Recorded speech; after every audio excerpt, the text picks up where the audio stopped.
So my theory is that Nigeria is like a father who adopted, many children, and they live under him, and he's forcing them to accept that he is their biological father. That he is their biological father. And any one of them who said otherwise, who said, no, you are not my biological father, but we are living together. I'm adopted. All of us are adopted. We have our own biological fathers, but we left him and we came to you to live with you. You cannot force us to be saying that we are your biological children. And anyone who said it, like the Biafrans, for example, who said it, that I know my father, I want to answer my father's name, all the other ones, the adopted sons, will pounce on him. So for that, no matter whatever they do, in order for them to be used by their father, to be pouncing that one that is always saying that he wants to answer his father's name, that he wants to answer, he don't want to answer this man's name, even though he's living with him. In order for them to help him, whatever they do, he don't touch them. He give them free hand to do whatever they do, as long as every time he called them to go and pound on that one, they will come. This is exactly what Nigeria is. You see? So Nigeria will never change. It doesn't matter who.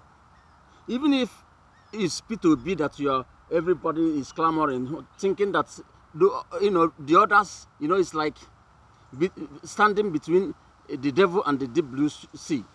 Which one are we going to use? You understand me? All of them are the same thing. Because as long as he's still under Nigeria, because Nigeria cannot work differently unless if the people decide that you have to work differently, because they know what to do. But Britain, the owners of Nigeria, will never allow that. They don't want to allow it, because they know that the formula they have put in place is working. That anybody who talks, the others will pound on him. That is this formula they have. It doesn't matter who. Anybody who talk among them, who say, I want to answer my father's name, the others will come together and pounce on him. That's the formula Nigerians don't want to accept, that they need to change. They like it that way, because if we are helping our father to be beating this other one, we are complice, but we will never be punished. So we can stay here, no problem, and answer his name. Helping British to keep that slave camp called Nigeria. I'm very, blunt when I talk like this, because that's exactly what it is. The Fulanis are just the managers, or whoever they will keep there. If he will be a manager. He will manage Nigeria for them. He will never get others to agree. If he tries to do that, they will call him a Biafran. Hey, they will remember Biafra war. We told you. You see, he's coming back again and because they have made Biafra issue look like a taboo. That's what they want. They have everything they're trying is to make Biafra be a taboo, or to make Oduduwa be a taboo, or make Arewa. Those who say Arewa, they want Arewa to go. They want to make it a taboo. They will never, self-determination is just on paper. Because that's the self-determination, that you want to answer your father's name. You want to be, even if you are in Nigeria, you want to be known as Biafran in Nigeria. You can have a Biafran national party. You can have a Oduduwa national political party. You can have Arewa national political party. Not like they did it now. Hey, PDP, or this one, that's that. And if you want to have a national party, you represent yourselves. Do you understand what I mean? Just think about what you are going to do for Nigeria, not what Nigeria can do for you like it is now. You see? But it's not like that. If it becomes like that, Britain will lose. They will lose out. And the whole world knows that. They know very well. That's why they are in all the unions, G7, G8, G9, European Union, NATO, all this, because They want that help from them in case one day these people will wake up and open their eyes and try to do something, especially Africans. Because I'm talking to Africans direct.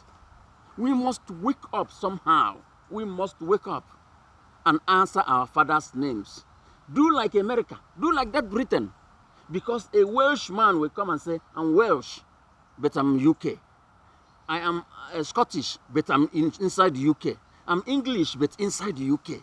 Why can't they be, make it a taboo like they are in Africa, that you can never be allowed to be self-determined, to be independent, or to even, live inside a union, that you have equal right as a union. You can answer your name. You can represent yourself. Oduduwa can go to African Nation Scope, for example, as Oduduwa Nation. But they're inside Nigeria, yes. Like Scotland can go and represent themselves. Welsh can represent themselves. Northern Ireland can represent under UK. They don't go as one United Kingdom.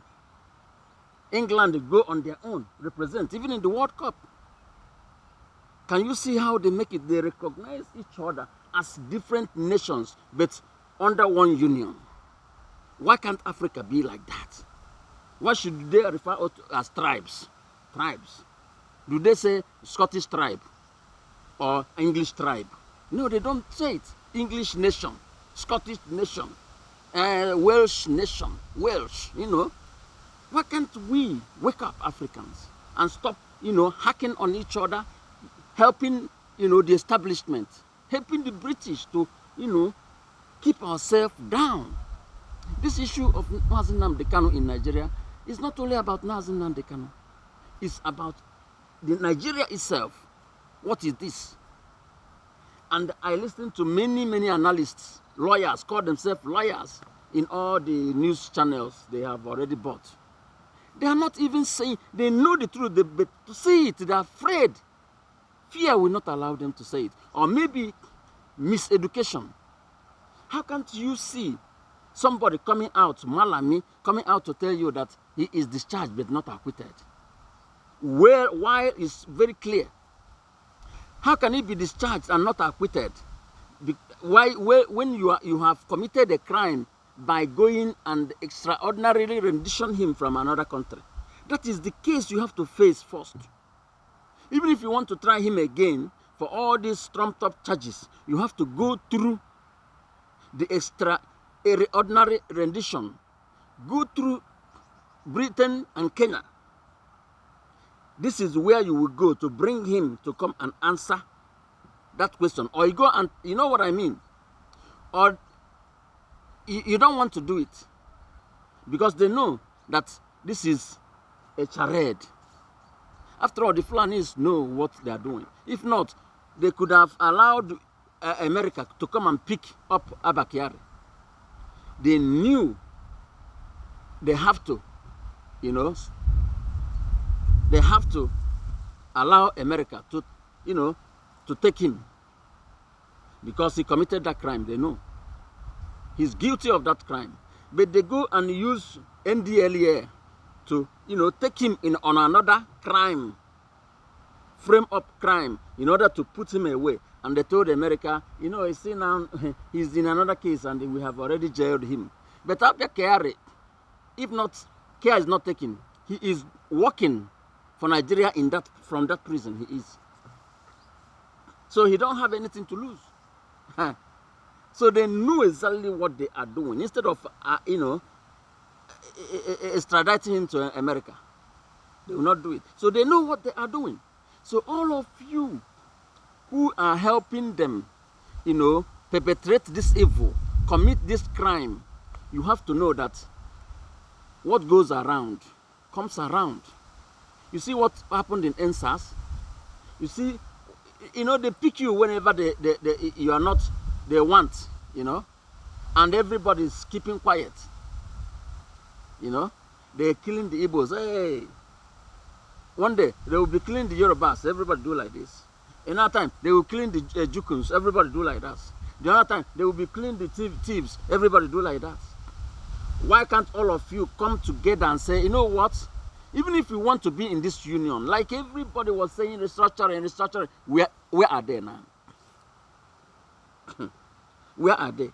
Or you think that will come, and because I know it will be difficult for him to come. Even if he wins, yes, let's assume he wins and come in. Do you think he will go and restructure? Then they will remind you of his shortcomings. They will use it against him and tell you that this man come to bring Biafra. That his daughter didn't come to restructure anything. That this is Biafra he's bringing. That all of you will see it. They will be campaigning everywhere. They will be doing everything. The terrorism will rise again. Until everybody will say, we are tired of this. This is true. Do you understand what I mean? So why wait for that time where everything will go in pieces anyway? Why not now? Start talking seriously about it. Or you think that with all this charade, INEC will declare him a winner? He didn't know. He forgets the Yorubas. You forget what happened to Abiola. That in the end they even killed him and his wife inside prison.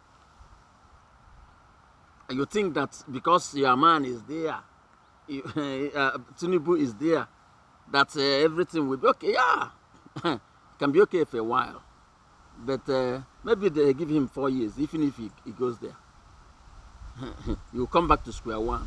But for Biafrans, we are going anyhow you want it. We will leave Nigeria because the time for restructuring have elapsed. All this nonsense about political solution. There's no other political solution. Leave our leader Mazi Nnamdi Kanu alone.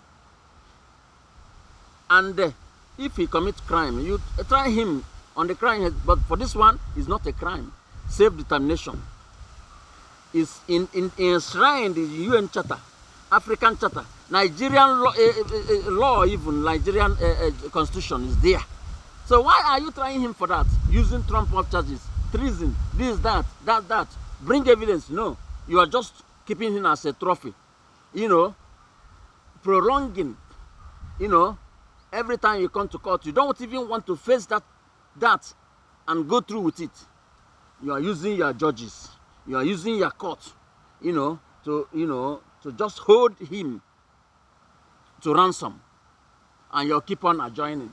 1 year ago, 2 years ago, 3 years ago, is a trophy. Because think about since 2014 that this man came in. This establishment, rubbish establishment is called APC, they are using now, came in. It doesn't matter who, it can be a PDP or whatever. But this one is the most wicked establishment, group of criminals, Since that time they came in, up till now, they came in 2015 immediately. Nnamdi Kanu have never had peace. And then, especially him and all the Biafrans. Biafra land have never had peace. Can you see that? Never. Think about that. You as a Yoruba man who is supporting the whole establishment. You Igbo man who is supporting them. You TV man, you Hausa man, whoever that is supporting them. Is it fair? Is it fair in your own dictionary? What about if it's you? Would you like it? Would you be happy to come back and say, let's do political solution, give them presidency, everything will be good. And it will be the same system, the same constitution, the same everything. No changes. The only people they leave to walk the street are those who believe in that false amalgamation called Nigeria. If you believe in it, it doesn't matter what you do, your sins are forgiven. Until one day you say, no. You question it. Once you question it, they'll come for you. Is that a country? Is that a place you want to be? You can never live your full potential in Nigeria, no matter who you are, no matter whatever they allow you to be. You are a lawyer, you are this, you are that. You are nothing. You are nothing. You don't have rights. You see? So forget it. Let's move on. We must get our country called Biafra. And You have to go and fight for your own. Because no matter how you want, anywhere you look at it, you can never win unless you become independent. Come together, join the Biafrans, fight for moving on. Because if this thing will work, they could have done the right thing, the needful. Restructure that place like it was before they used the military to truncate the whole thing. They know what they're doing, British. So call a spade a spade. Don't be afraid to call them out. That's what Biafrans are doing. That's why we are suffering. And we don't care how much we suffer. Because in the end, we will be the cynosure of our eyes. We will be the jealous of all of you who are clapping now. Because they are killing us.